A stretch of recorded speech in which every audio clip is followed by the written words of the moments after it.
Paglikay sa fatty liver atong sayron. Pinaagi ni katropang Ana May Perez.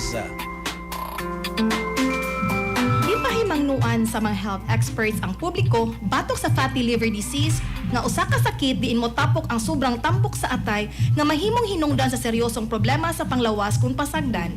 Sumala sa doktor, kasagaran nga hinungdan sa fatty liver ang sobrang pag-inom og ilimnong makahubog, dili balanse nga pagkaon nga adunay daghang mantika ug asukal, kakulang sa lihok sa lawas ug obesity. Apil usab sa mga risgo ang mga tawo nga adunay diabetes ug taas na kolesterol.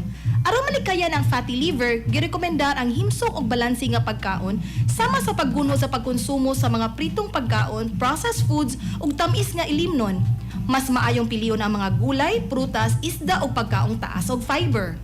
Gipasiugda usab ang regular nga ehersisyo sama sa paglakaw, jogging o light workouts bisan 30 minutos sa usa ka adlaw aron makatabang sa pagpaubos sa tambok sa lawas ug sa atay. Ang paglikay o paghunong sa pag-inom og ilimnong makahubog usa-usab sa pinakamaayong paagi sa pagpanalipod sa atay. Gipasidaan sa mga eksperto ang publiko nga bisan gamayng pag-inom kung kanunay makadaot gihapon sa atay. Gidasig ang publiko nga magpa-check up kanunay, ilabi na kadtong adunay risgo aron sayo mahibal-an og matambalan ang fatty liver. Ang sayong paglikay o pag-atiman sumala sa mga health experts mauyawi aron malikayan ang mas grabe nga sakit sa atay. Mga katropa, palig-on na ang lawas kauban ang Santon Vitamin C nga produkto sa Yes to Health. Vitamin C nga makapaligon sa immune system ug makapaboost sa energy. Sugdi ang inyong adlaw nga ligon ug batasana ang pag-inom sa Santon Vitamin C, the alkaline vitamin C. Alang sa nagkayusang Pilipino sa Pilipinas, ako ang inyong katropa Ana May Perez, XFM News.